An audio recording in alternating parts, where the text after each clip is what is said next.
আমি আবুল হোসেন খান, সাধারণ সম্পাদক জেলা আইনজীবী সমিতি মানিকগঞ্জ। আমিও সম্প্রতি দেখলাম মানিকগঞ্জ নিউজ নামে একটা আইডি বইয়ের থেকে কিছু তথ্য প্রকাশ করেছে।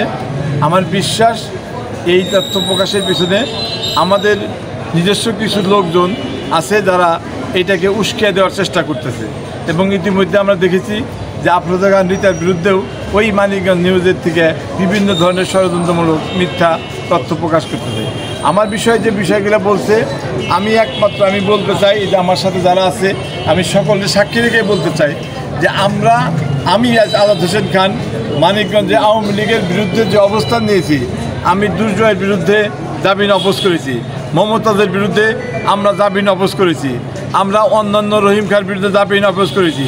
যে সব কথা বলেছে আমার আওয়ামী লীগের সাথে কোনো লিয়াজ আছে এই ধরনের মর্মে একটা রিপোর্টও দেখাইতে পারবে না।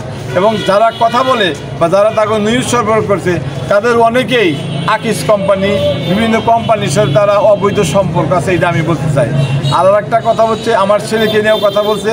আমার ছেলে ফারদিন হাসান খান লাবিব, সে কোনো রাজনৈতিক দলের সদস্য না, সে তার বন্ধুবান্ধব একজন 100টার সাথে পড়াশোনা করে, সেই হিসেবে সে কার সাথে যাইতে পারে, হাঁটতে পারে, কিন্তু রাজনৈতিক দল হিসেবে সে কোনো মিছিলে বক্তব্য দিছে, কোনো মিছিলে ছিল, এই কথা আদৌ সত্য না। কারণ আমার ছেলে মানিকগঞ্জ থাকেই না, ওই মাসে একবার আসে এবং একদিন থাকে চলে যায়। এই যে আমার ছেলেকে নিয়ে আমার ভাবমূর্তি ক্ষুণ্ণ করার জন্য এই কথাগুলা এই মানিকগঞ্জ নিউজে নিয়ে আসছে। আমার একমাত্র আমি ব্যক্তি যে কোনো কারোর সাথেই পর্যন্ত লিয়াজও করি নাই। আমি বিএনপি সেই 78 সন থেকে এখন পর্যন্ত রয়েছি, আগামীতে আমরা আছি। এবং যারা এইসব কথা আনে তাদের অনেকেই বিএনপিতে ছিল না, বিএনপির বিরুদ্ধে অবস্থান করেছে, বিএনপির সিদ্ধান্তের বিরুদ্ধে এই নির্বাচন করেছে এই মানিকগঞ্জ সাথে। অর্থাৎ যারা এইসব কথা বলে আমি মনে করি তারা উদ্দেশ্যবন্ধ, তাদের পায়ের নিচে মাটি নাই, তারা আজকে এই ভাসমান পানার মতো তারা ঘুরে বেড়াচ্ছে এবং তারাই এই জাতীয় কথা বলে। আর না যাই না বুঝা আমার বিরুদ্ধে যে মন্তব্য করেছে এটা খুবই দুঃখজনক, লজ্জাজনক। আমি তীব্র ভাষায় এর তীব্র নিন্দা এবং প্রতিবাদ জানাচ্ছি।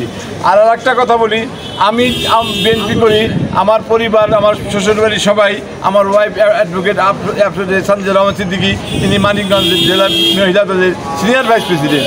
আমরা একটা জুড়ি বিএনপির পরিবার। আমাদের বিরুদ্ধে যারা কথা বলবো আমার মনে করি তারা বিএনপির শত্রু এবং দুশ্মন। আজকে আমি তারপরে বলবো যে সারা বাংলাদেশে তদন্ত করে দেখা যাবে যে অনেক পরিবারের মধ্যেও এক ভাই আওয়ামী লীগ করে, এক ভাই বিএনপি করে, কিন্তু আমার 4 ভাই আমরা কোনোদিন অন্য কোনো দলের সমর্থন নাই না। আমরা বরাবরই ধানের শীষের পক্ষে আছি, ধানের শীষের কাজ করি। আমরা খন্দকার দেলোয়ার হোসেনের সাথে হাত ধরে বিএনপি যোগদান করেছি। আজ পর্যন্ত আমরা আপনাকে সাংবাদিক ভাইদেরও বলি, চ্যালেঞ্জ করে বলি, আমরা কোনো 2 নাম্বারই কারোর সাথে করি নাই।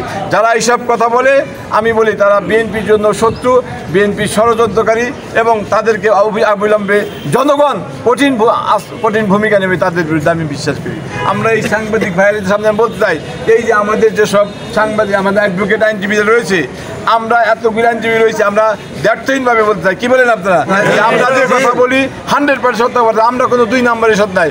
বিভিন্ন লোক আফরোজা খান রিতার সুনাম নষ্ট করা এবং বিএনপি ভাবমূর্তি নষ্ট করার জন্য কিছু লোক আর্থিক বেনিফিট নিয়ে আমার মনে হয় এই জাতীয় ষড়যন্ত্র করছে। যে অনেক সময় তখন ফুলের মালা দেওয়া হয়, কে যায় সেইখানে, ভাই সত্যি কথা বলি, এখন আমার পিছিয়ে দিয়ে হঠাৎ করে একজন দাঁড়িয়ে পড়ে, আমি হয়তো দেখলাম না, অর্থাৎ সেইখানে দায়ী কিন্তু আমি না, অর্থাৎ যে নিয়ে যায় এবং যার মাধ্যমে যায় তারা দায়ী, এবং তাদের বিচার সংকটে নেমে বিচার হোক, এটা আমরাও চাই। আওয়ামী লীগের কোনো দোসর, আওয়ামী লীগের কোনো লোক যাতে বিএনপিতে না আসে, এই ব্যাপারে আমি আজাদ হোসেন খান অত্যন্ত সোচ্চার।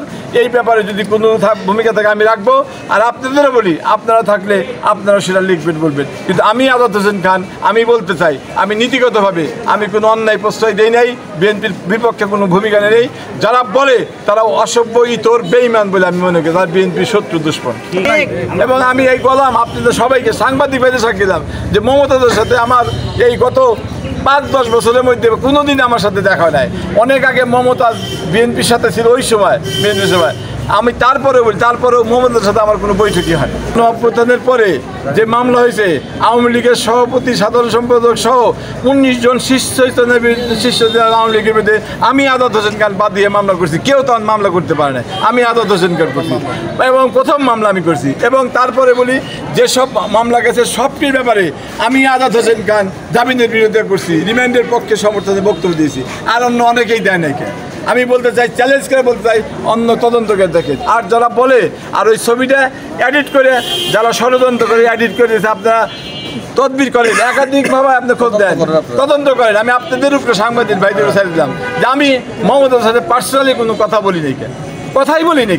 শুধু নাবিনের অপচয়ের সময় তখন বলতাম যে আপনি একটা অসভ্য মহিলা, আপনি এই দেশ আমাদের শহীদ জিয়ার বিরুদ্ধে যেসব অসভ্য মন্তব্য করছেন, আজকে আপনি আরও সাজা হওয়া উচিত। এই কথাটা আমি তাকে ডাইরেক্ট বলছি, কাঠগড়ায় দাঁড়িয়ে বলছি যে আপনার মতো একটা অসভ্য লোক নাই। এই কথাটুকু আমি তাকে বলছি কাঠগড়ায় দাঁড়িয়ে। এবং আপনাদের যে সাংবাদিকের যে আদর্শ, সেই আদর্শ থেকে ওই সব সাংবাদিকরা বিচ্যুতি হয়েছে বলে আমি মনে করি। যারা এই অন্যায় কাজের সাথে সহযোগিতা করে, তাদের বিরুদ্ধে আপনাদের সাংবাদিক সমিতির মাধ্যমে তাদের বিচার হওয়া উচিত বলে আমি মনে করি।